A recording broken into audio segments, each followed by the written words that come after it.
Assalamualaikum sahabat unik seru yang dirahmati Allah. Selamat menyimak kisah ini. Namun sebelumnya bagi yang beragama Islam saya sarankan untuk menuliskan sholawat Nabi Muhammad agar kelak sholawat ini menjadi saksi untuk mendapat syafaat di akhirat. Like dan subscribe ke channel ini sangat membantu menyebarkan dakwah Islam dan menjadi amal jariah. Ciwangi, sebuah desa kecil yang terletak di lereng perbukitan Garut Selatan. Di balik hijaunya hutan bambu dan aroma tanah basah yang akrab setiap pagi, hidup seorang wanita tua yang telah lama menjadi bagian dari denyut nadi desa itu. Namanya Sumi. Warga desa memanggilnya Nenek Sumi. Di usia 65 tahun, ia tinggal seorang diri di rumah panggung sederhana peninggalan almarhum suaminya. Rumah itu berdiri kokoh meski catnya telah mengelupas. Papan-papannya mulai dimakan waktu, dan jendela kayunya sering berderi tertiup angin. Nenek Sumi menjalani hari-hari dengan rutinitas yang tenang. Ia bangun sebelum subuh, menyalakan lampu minyak kecil di sudut dapurnya, lalu menyiapkan air untuk bersuci. Meski usia telah membebani punggungnya, langkahnya menuju masjid kecil di ujung jalan tetap ringan, seperti telah menjadi bagian dari napasnya. Tak banyak yang tahu bahwa di balik senyumnya yang teduh, Nenek Sumi menyimpan kenangan yang tak pernah hilang oleh waktu. Sebuah kenangan tentang seekor makhluk kecil yang pernah ia selamatkan puluhan tahun lalu. 30 tahun silam, Nenek Sumi masih seorang perempuan kuat di usia awal 30-an. Suaminya, Pak Ridwan, baru saja meninggal karena sakit.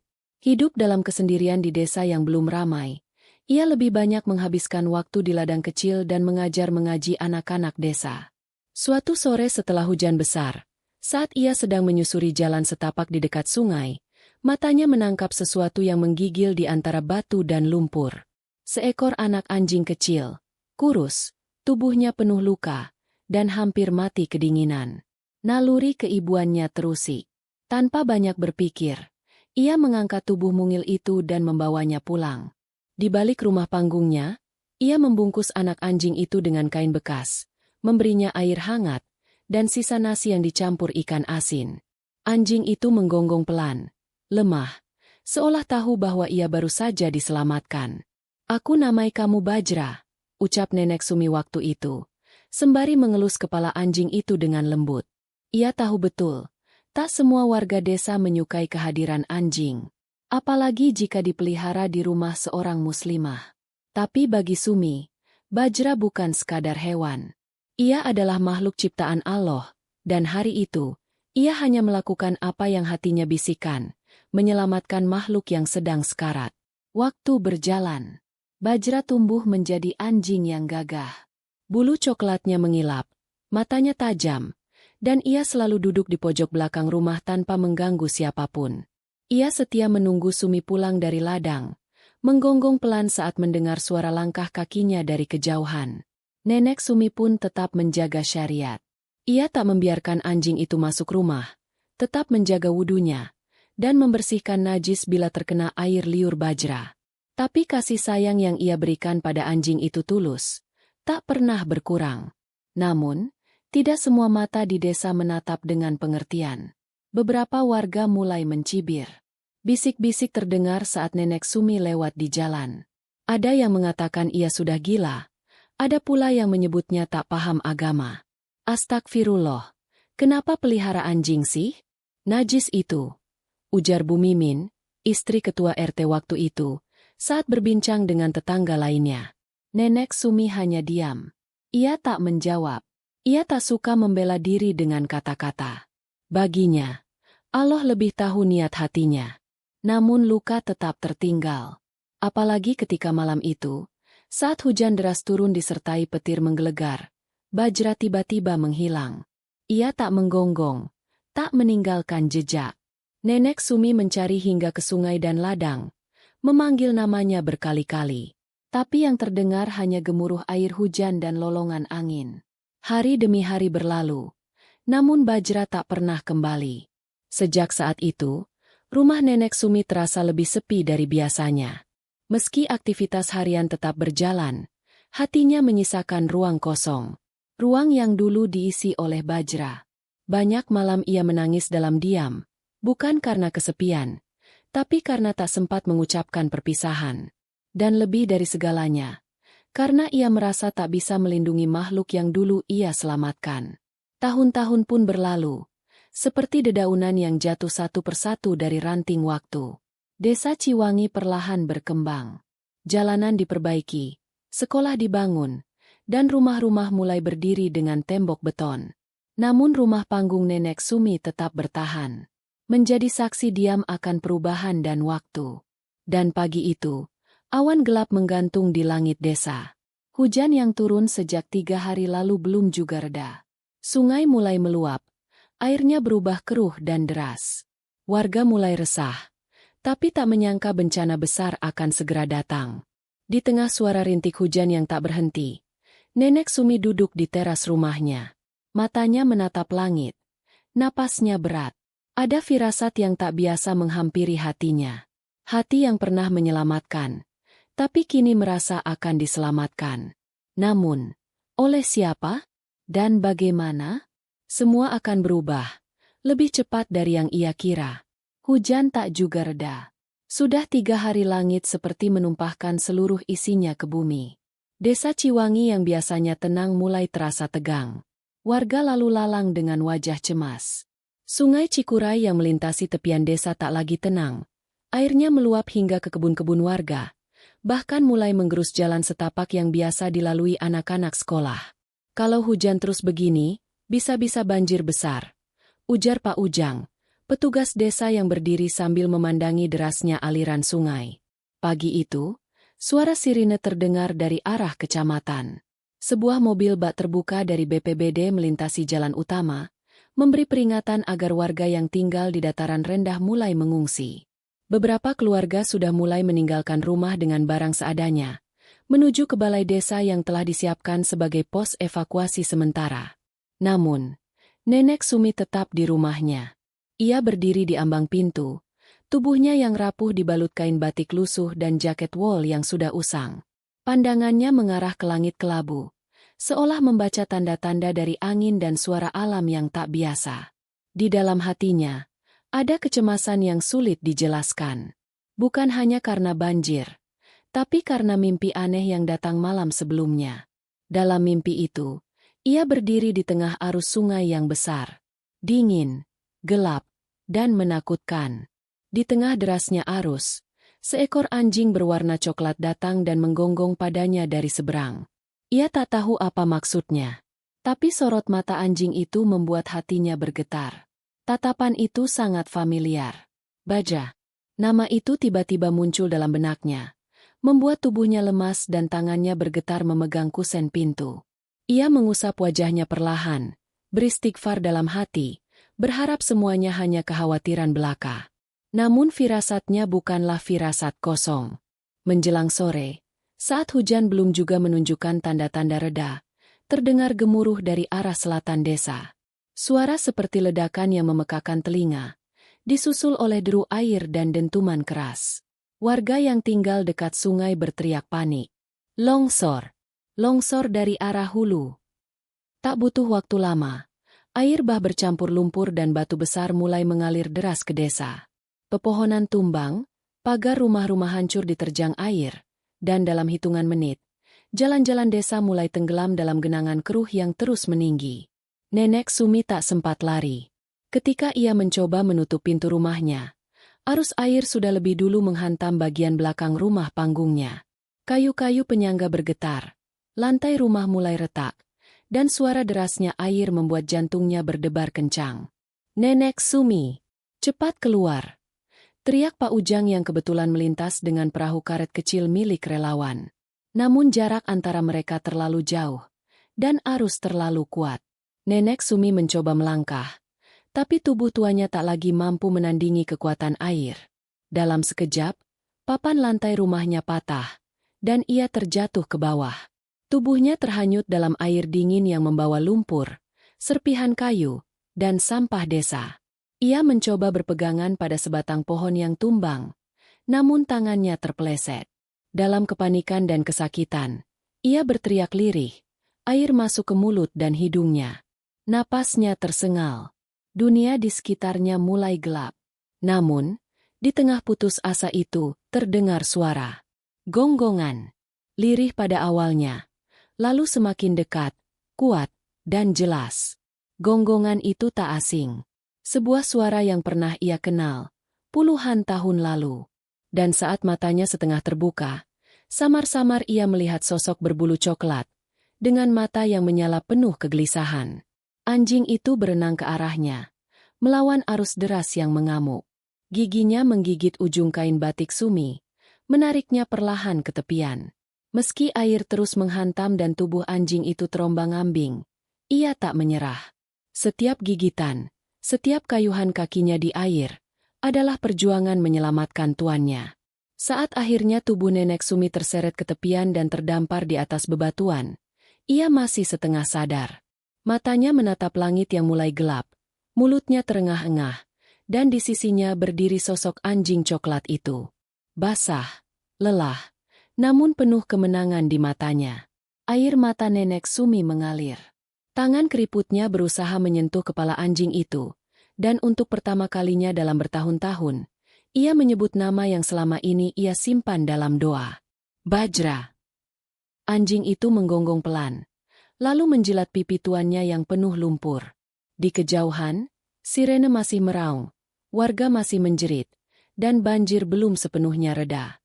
Tapi di sisi sungai itu, di tengah lumpur dan tangis hujan, sebuah kisah yang nyaris terlupakan kembali hidup.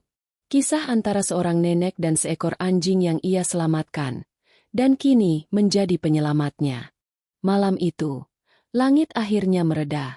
Hujan yang sebelumnya tak henti mengguyur, berubah menjadi rintik lembut. Tapi air masih tergenang di berbagai sudut desa Ciwangi. Pohon-pohon rebah, puing rumah berserakan, dan lumpur melapisi hampir seluruh jalan desa. Suasana mencekam berubah menjadi senyap penuh kehancuran. Di sebuah gubuk darurat di atas dataran yang lebih tinggi, para relawan dan warga yang selamat berkumpul. Beberapa terbaring lemah, beberapa lainnya menggigil kedinginan. Namun satu sosok perempuan tua menjadi perhatian. Tubuhnya berselimut sarung, matanya masih sembab, dan di sampingnya duduk seekor anjing coklat yang tak pernah beranjak barang sejengkal pun. Itu adalah Nenek Sumi. Dan anjing itu, Bajra. Orang-orang yang melihat hanya bisa tertegun. Beberapa berbisik, ada pula yang menatap dengan keheranan. Seorang relawan muda, Sita, mendekat dan duduk di sebelah Nenek Sumi, mencoba menghangatkan tubuh wanita tua itu dengan menambahkan kain selimut tipis. "Nek, Nenek baik-baik saja?" tanyanya lirih. Nenek Sumi tak langsung menjawab. Matanya menatap api kecil yang menyala di tungku darurat. Lalu ia bergumam lirih. "Andai kau tahu, Nak, dia bukan sekadar anjing biasa." Sita melirik Bajra yang tengah menjilati luka di kakinya sendiri. Ia heran, tapi tidak bertanya lebih jauh. Nenek Sumi kemudian memejamkan mata, seolah membuka kembali lembaran-lembaran masa lalu yang selama ini ia simpan sendiri. Puluhan tahun lalu, saat usianya masih 35, ia tinggal di desa yang sama. Suaminya baru meninggal karena kecelakaan di pabrik kayu. Hidupnya sebatang kara. Anak yang dinanti-nantikan tak pernah hadir. Satu-satunya hiburan saat itu adalah berkebun dan beternak ayam. Suatu siang, ia menemukan seekor anak anjing kecil tergeletak di pinggir sawah. Kurus, kotor, dan penuh luka. Anak-anak desa mengerubunginya, sebagian menendangnya, sebagian lainnya melempar batu. "Najis! Nanti nenek masuk neraka!" teriak salah satu bocah saat melihat Nenek Sumi mengangkat anak anjing itu. Tapi ia tak peduli. Dengan kain panjang yang ia sobek dari jarik, ia membungkus tubuh mungil hewan itu dan membawanya pulang. Ia bersihkan lukanya, beri makan dengan sisa nasi dan kuah sayur, lalu memberinya nama, Bajra. Dari hari ke hari, ikatan mereka semakin erat. Bajra tumbuh menjadi anjing yang cerdas dan setia. Tiap pagi ia ikut Nenek Sumi ke kebun, menemani saat hujan, duduk diam di depan rumah saat sang nenek salat. Tak sekalipun ia menggonggong atau mengganggu tetangga. Namun tidak semua orang menyukai kedekatan mereka. Di mata warga, Nenek Sumi dianggap melanggar norma. Seorang perempuan tua muslimah yang memelihara anjing, bahkan membiarkannya masuk ke halaman rumah. Desas-desus pun menyebar. Ada yang menuduhnya gila, ada yang mencibir ibadahnya tidak sah. Beberapa bahkan menjauhinya. Tak tahan dengan tekanan, Nenek Sumi akhirnya melepas Bajra. Ia mengantarkan anjing itu ke hutan kecil di pinggir desa. Di sana, ia menangis sambil memeluk Bajra untuk terakhir kalinya. "Maafkan Nenek, Nak, maafkan. Ini semua demi keselamatanmu." Ia tinggalkan Bajra dengan hati remuk. Sejak itu, ia hidup sendiri, kembali ke rutinitas tanpa suara gonggongan setia yang dulu menemaninya. Namun malam ini, di balik kobaran api kecil dan tubuh yang lemah, Nenek Sumi tahu, Allah tidak pernah tidur. Ia melihat sendiri bagaimana Bajra, yang entah bagaimana bisa kembali ke desa, muncul tepat saat dirinya hampir kehilangan nyawa. Anjing itu tumbuh besar, namun sorot matanya tetap sama. Lembut, penuh kasih, dan kini, menyelamatkan nyawa yang dulu pernah menyelamatkannya. Tangis Nenek Sumi pecah dalam diam. Ia peluk leher Bajra yang duduk tenang di pangkuannya. Tak peduli tatapan orang, tak peduli cibiran. Tak ada yang lebih besar dari kasih sayang yang tulus. Esok pagi, para relawan akan membersihkan puing. Warga akan mulai menghitung kerugian. Tapi di sudut gubuk kecil ini, satu jiwa telah diselamatkan bukan oleh manusia, bukan pula oleh kekuatan, melainkan oleh cinta dan izin dari Sang Maha Penyayang. Dan semua itu menjadi awal dari cerita yang belum selesai. Pagi di desa Ciwangi kembali menyapa dengan langit yang mulai cerah. Cahaya matahari menembus sisa kabut bencana yang belum sepenuhnya sirna. Tapi bagi sebagian warga, bukan hanya rumah yang rusak, melainkan juga luka di hati yang menganga. Seperti luka yang dirasakan Nenek Sumi, meski ia telah selamat dari maut. Di posko pengungsian yang dibangun seadanya, para warga saling bantu mengumpulkan bantuan dan mendata kerusakan. Namun di balik itu, suara-suara pelan yang menusuk masih terus terdengar, mengarah pada sosok Nenek Sumi dan anjing coklat yang setia di sampingnya. "Lihat tuh, masih aja pelihara anjing. Udah tua, nggak takut mati dalam keadaan najis," bisik seorang ibu muda sambil melirik tajam. "Banjir ini jangan-jangan azab karena ulah kayak dia. Bawa najis ke desa." Timpal seorang lelaki paruh baya dengan gumaman tajam. Nenek Sumi hanya diam. Bajra sesekali menunduk, seolah mengerti dirinya dibicarakan. Tapi tak sedikit pun anjing itu menggonggong atau membalas dengan agresi. Ia hanya setia duduk di dekat sang nenek, menjaga jarak dari orang lain. Sita, relawan muda yang sejak awal simpati pada Nenek Sumi, mencoba menenangkan. "Biarkan saja, Nek. Orang-orang memang kadang kejam. Tapi saya lihat sendiri, kalau bukan karena Bajra, mungkin hari ini saya sedang membantu mengangkat jenazah nenek." Nenek Sumi tersenyum pahit. Matanya sembab. Kulit keriputnya menggigil walau sudah dibalut selimut. Ia menatap Sita dengan tatapan lelah tapi penuh ketegaran. "Nak, nenek tidak pernah meminta dibela. Dulu nenek pernah titipkan dia ke hutan, karena takut omongan orang.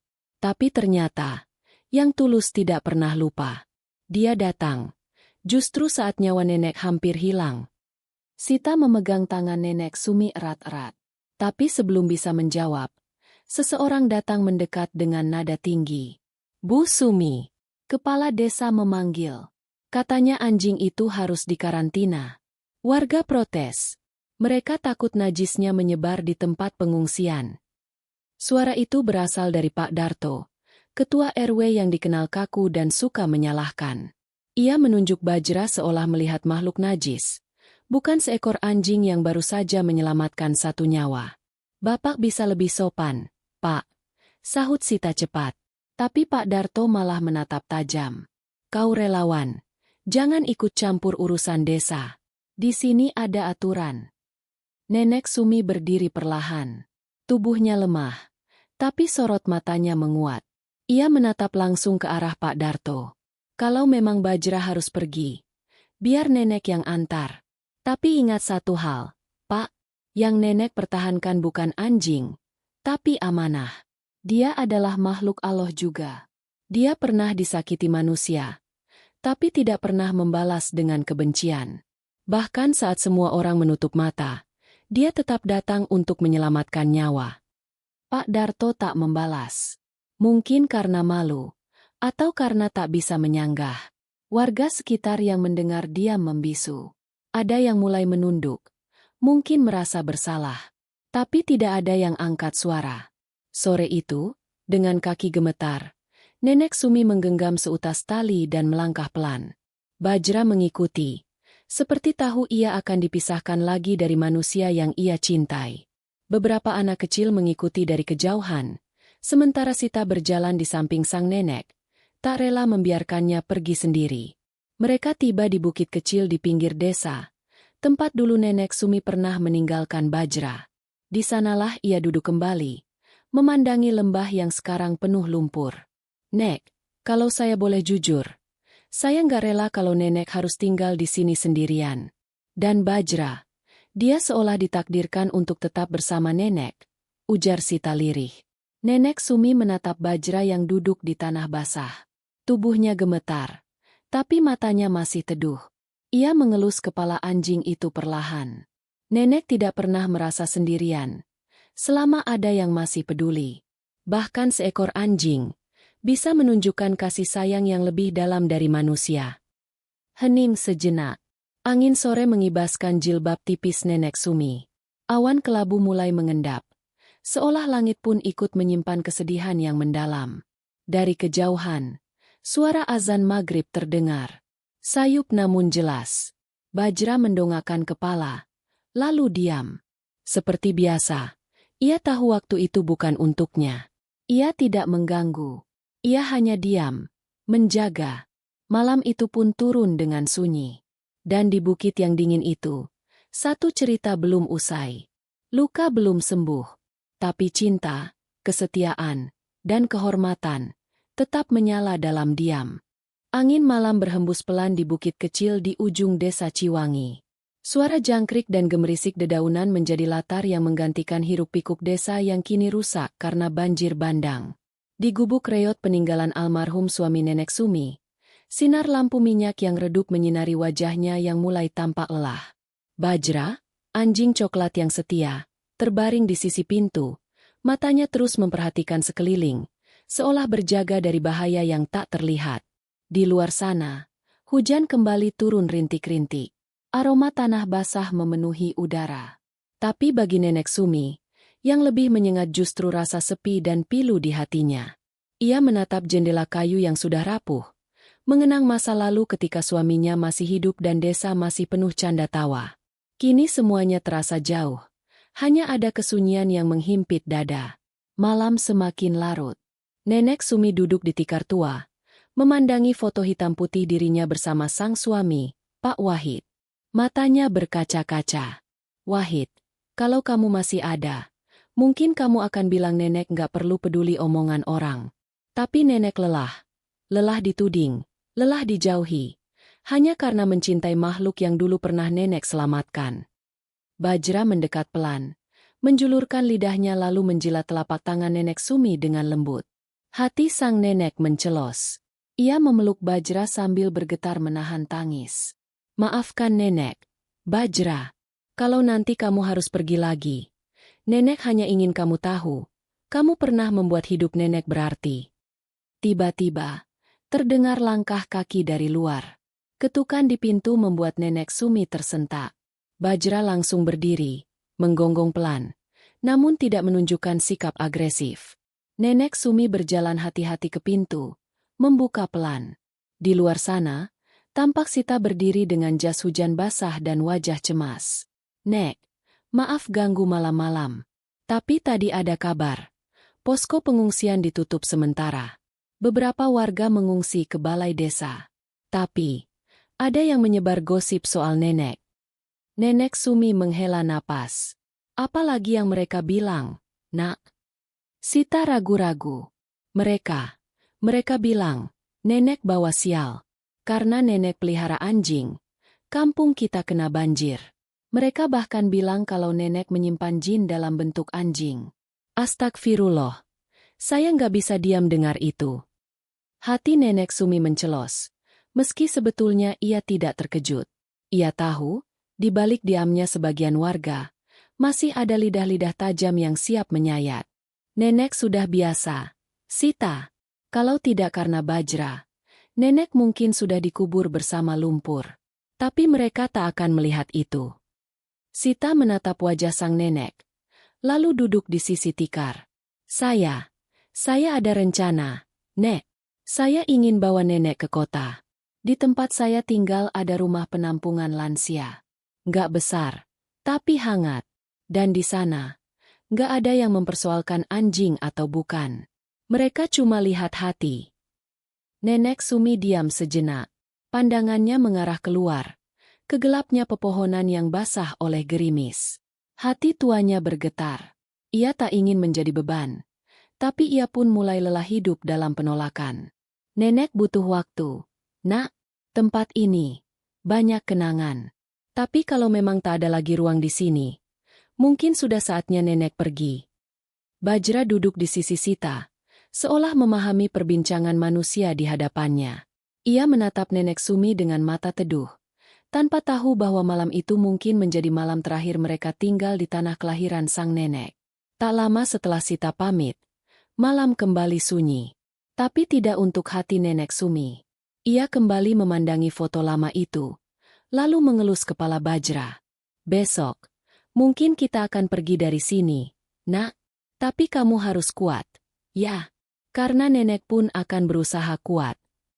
Namun di tengah malam yang senyap, satu suara aneh terdengar. Suara seperti reruntuhan tanah yang bergerak di kejauhan.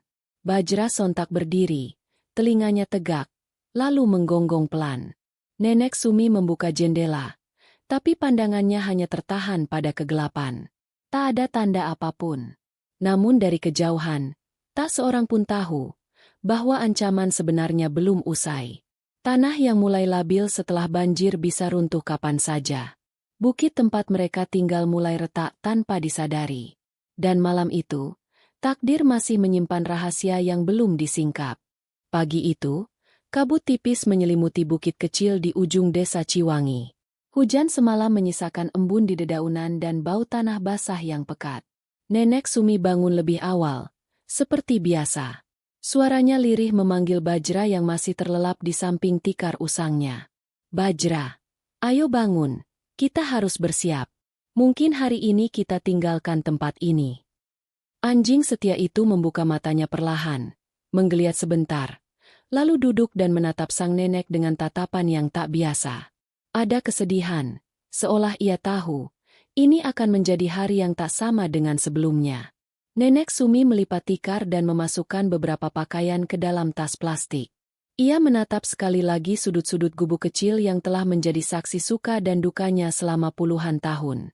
Setiap papan kayu, setiap retakan dinding, menyimpan jejak air mata dan harapan yang pernah ia simpan dalam diam. Namun belum sempat ia beranjak keluar, suara keras mengguncang dari arah barat bukit. Tanah bergetar, dan terdengar gemuruh yang menggetarkan dada. Bajra menggonggong keras, lari keluar. Nenek Sumi menyusul dengan langkah gemetar. Matanya membelalak. Bagian atas bukit mulai ambruk. Tanah bercampur batu meluncur deras, menghantam pepohonan dan semak belukar. Jalur kecil satu-satunya ke bawah sudah tertutup. Gubuk mereka berada tepat di bawahnya. Tak ada waktu berpikir panjang. Tanpa sempat menjerit, Nenek Sumi terdorong mundur oleh Bajra yang menggonggong panik, seolah menyuruh sang nenek untuk lari ke arah lain. "Enggak, Bajra. Ayo ikut nenek," teriaknya panik. Namun Bajra justru menarik ujung sarung Nenek Sumi dengan giginya, menyeret pelan, memaksa sang nenek untuk bergerak ke arah sisi lereng yang lebih aman. Detik demi detik menjadi menakutkan. Suara gemuruh makin dekat. Udara penuh debu dan tanah yang beterbangan. Nenek Sumi mulai lemas. Napasnya sesak. Namun Bajra terus mendorong, menggonggong keras.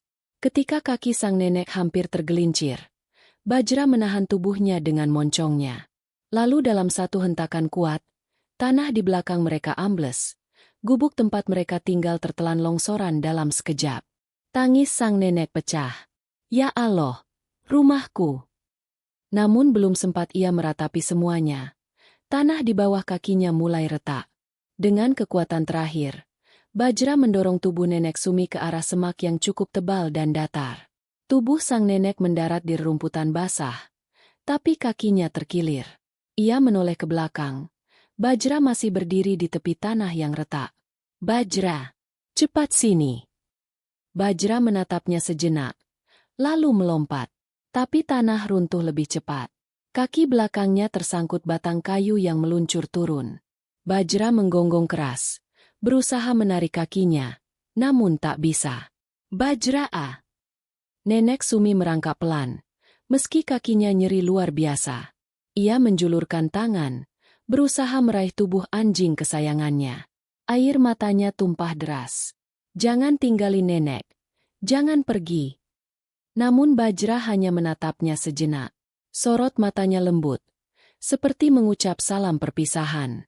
Lalu dalam sekejap, longsoran terakhir menelan tubuhnya. Hening!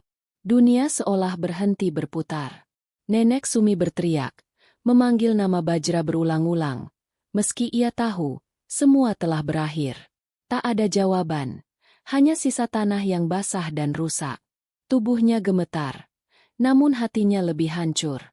Beberapa saat kemudian, Sita datang bersama beberapa relawan dari kota. Mereka menemukan Nenek Sumi tergeletak di semak dengan kaki yang bengkak. Sita berlari memeluknya, mencoba menenangkan. Tapi sang nenek hanya memeluk dirinya sendiri sambil menangis. Dia yang nyelamatin nenek. Dia yang jagain nenek waktu semua orang ninggalin. Sita tak kuasa membendung air mata.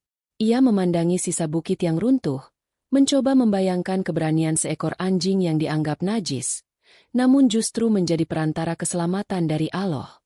Beberapa hari kemudian, jasad Bajra ditemukan oleh tim SAR, terhimpit di antara dua batu besar. Ajaibnya, tubuhnya masih utuh dan damai.